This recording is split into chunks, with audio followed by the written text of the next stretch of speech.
Salut les investisseurs malins, j'espère que tu vas bien, je m'appelle Gabriel Jarosson. Aujourd'hui, je vais te parler de Cryptown, un concept complètement nouveau et assez sympa et intéressant. Avant de commencer, si c'est ta première fois ici, si ce n'est pas encore fait, je t'invite à cliquer sur le bouton s'abonner juste en dessous de cette vidéo pour t'abonner à la chaîne YouTube Léonis, ne rater aucune de mes vidéos et rejoindre plusieurs milliers d'investisseurs malins. C'est parti!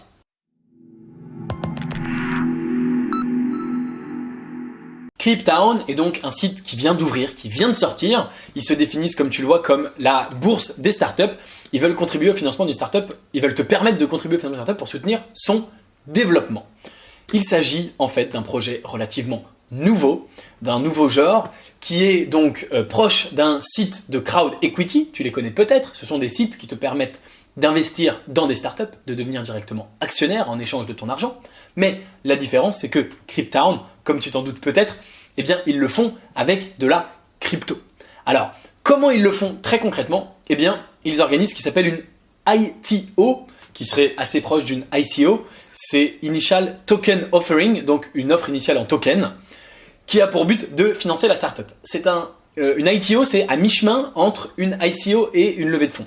Alors, je vais t'expliquer concrètement comment ça fonctionne, puisque ici, dans le footer de leur site, ils ont mis qu'est-ce qu'une ITO et ils ont mis le lien vers une vidéo YouTube qui t'explique pas du tout comment ça fonctionne. Ils t'expliquent simplement que la startup elle est auditée, qu'elle est notée et que ensuite tu peux investir dans la société. Donc, je trouve d'ailleurs que ils n'ont pas fait l'effort et d'ailleurs ils vont probablement voir cette vidéo. Donc, les gars, là-dessus, vous n'êtes pas bons. Je précise que j'ai eu la chance de rencontrer les fondateurs de Cryptown. J'ai eu la chance de rencontrer Marc, le fondateur, et on a eu un échange. Et je trouve que ce qu'il fait est très intéressant. Mais c'était il y a quelques mois depuis le projet a pas mal changé et je fais cette vidéo de façon complètement indépendante et spontanée. Donc une ITO, c'est à mi-chemin entre la levée de fonds et l'ICO, c'est-à-dire que tu vas pouvoir effectivement investir dans des tokens comme dans une ICO. La différence fondamentale étant que ces tokens vont être directement liés à une action. A priori, encore une fois, ils ne l'ont pas précisé sur leur site, moi c'est ce qu'ils m'ont dit quand je les ai rencontrés. Et donc, c'est comme si tu avais une action, mais la différence, c'est que grâce à un token, tu peux avoir notamment de la liquidité, un marché secondaire. Tu peux revendre à tout moment tes tokens, etc., etc. Ce qui est bien sûr relativement intéressant. C'est en fait ce qu'on appelle un security token. Le token est une securities puisque le token est directement relié à l'action de la société. Donc la première startup à avoir commencé à lever des fonds, c'est Taco. Ils cherchent à lever, je sais pas, mais ils en ont levé 9%, c'est-à-dire 42 000 euros. Tu peux faire le calcul avec 94 souscripteurs. Donc le marché primaire, tu crées ton compte, tu choisis des tokens et ensuite, comme c'est un token et non pas une action et que c'est extrêmement facile à échanger sur leur propre plateforme, eh bien tu peux l'échanger sur leur exchange et donc si tu veux vendre ton token, tu peux le vendre à tout moment. Est-ce que tu vas le vendre plus cher ou moins cher? Eh bien ça va dépendre de l'état du marché, ça va dépendre de est-ce que la startup a démontré une certaine croissance dans les derniers mois, dans les dernières semaines ou pas. C'est un jeu un petit peu dangereux pour les startups et pour toi, parce que ça veut dire qu'à tout moment, une startup qui a un mauvais résultat pendant juste un mauvais mois, par exemple, eh ben, peut voir son cours s'effondrer et donc peut voir sa valorisation s'effondrer.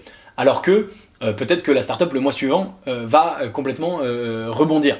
C'est aussi un jeu dangereux parce que les startups elles ont souvent besoin de plusieurs levées de fonds. Et donc, qu'est-ce qui se passe au moment de la deuxième levée de fonds si le cours de la startup a chuté par rapport à la première levée de fonds? Elle fait une levée de fonds sur une valorisation à 4 millions par exemple, qui est une valorisation classique.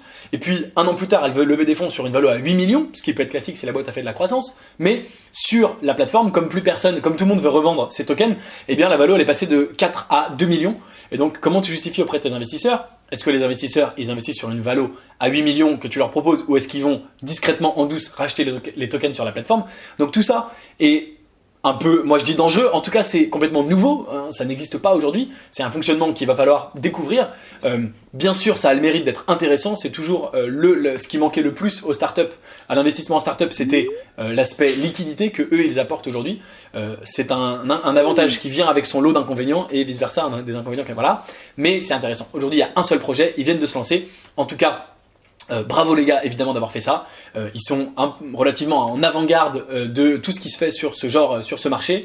Ils viennent finalement concurrencer les plateformes classiques et s'ils réussissent leur pari, eh bien ils pourront peut-être prendre une grosse part de marché parce que aujourd'hui quand tu investis sur les autres sites français, les sites que tu connais, les Anaxago, les Smart Angels, etc., les SoWeFund, eh bien tu es coincé avec tes actions pendant un très long moment, parce que eux, avec eux, t'es pas coincé. Si tu veux revendre ton token Taco la semaine prochaine, tu peux, à condition qu'il y ait un acheteur. Donc ça, c'est assez intéressant. Alors, je précise qu'il y a une plateforme anglaise qui s'appelle Seeders, dans laquelle moi-même à titre personnel j'ai investi, je suis actionnaire de Seeders, qui a créé quelque chose qui s'appelle un secondary market, un marché secondaire d'actions, où sans utiliser la crypto-monnaie, ils arrivent quand même à permettre à n'importe qui de revendre ses actions. Donc, est-ce que les sociétés, les sites français vont imiter cette société anglaise et donc couper l'herbe sous le pied de Cryptown, ou est-ce qu'ils vont pas y arriver et que c'est Cryptown qui va y arriver? En tout cas, il y a un vrai intérêt à ça, bien sûr, et donc c'est quelque chose qui va se démocratiser. Là, on a la réponse, ils veulent lever 450 000 euros. Alors, l'avantage également de passer par la crypto, c'est qu'a priori, on peut investir très très peu. Voilà, visiblement, je peux investir 1 euro, ce qui est complètement fou. Mais bien sûr, l'avantage de la crypto, c'est qu'on s'en fiche. Là, tu as toute la page de description du projet. Donc d'ailleurs, je pourrais faire éventuellement une review de ce projet-là, hein, si ça vous intéresse. N'hésitez pas à me le demander, comme je fais des reviews des startups en levée de fonds habituellement. Mais là, tu peux investir 1 euro. Et là, si tu fais souscrire à l'ITO, il faut se connecter. Il m'a reconnu. Et on va voir s'il me laisse aller jusqu'au bout. Mais visiblement, je peux investir 1 euro, ce qui est complètement dingue comme possibilité. Voilà, ouais. Solde après la transaction. Ouais, donc effectivement, je peux tout à fait investir 90 centimes. Eux, ils prennent 17 centimes de commission. 2 centimes de commission, pardon, n'importe quoi. Voilà, donc ça, bien sûr, c'est aussi un avantage de la plateforme Cryptown. Alors, sur ce WeFund, c'est à partir de 100 euros, donc c'est relativement bas. Mais là, on est à partir de 1 euro, c'est encore plus bas. Voilà. Voilà un petit peu pour ce qui est donc de mon avis pour la plateforme Cryptown. Si tu la connaissais pas, je voulais te la présenter. Dis-moi en commentaire ce que tu en penses. Est-ce que tu penses que c'est une bonne ou une mauvaise idée? Est-ce que tu penses que les startups sur les prochains tours de levée de fonds, par exemple, notamment, vont s'en sortir ou pas? Est-ce que ça va poser problème? Je serais ravi d'avoir ton avis en commentaire ci-dessous. Si cette vidéo t'a plu, bien sûr, mets-moi un like, surtout si t'es arrivé jusqu'ici. J'espère que c'est le cas. Et bien sûr, si tu n'es pas encore abonné, eh bien abonne-toi à la chaîne YouTube Léonis. C'est tout pour cette vidéo-là. Si tu veux savoir dans quelle startup j'investis mon propre argent, eh bien sûr tu es libre de rejoindre mon club privé d'investissement en startup. Tu as le lien en description de cette vidéo. Et j'investis dans des startups sur des plateformes, et j'investis aussi sur des plateformes, sur des startups qui ne sont pas sur les plateformes et auxquelles dans lesquelles je fais investir également les membres de mon club privé. Donc des startups dans lesquelles tu n'aurais sinon pas la possibilité d'investir, des startups auxquelles tu n'aurais pas accès. C'est tout pour cette vidéo, je te dis à très bientôt et tu peux regarder une vidéo suivante de moi au-dessus de ma tête en attendant la prochaine. Ciao.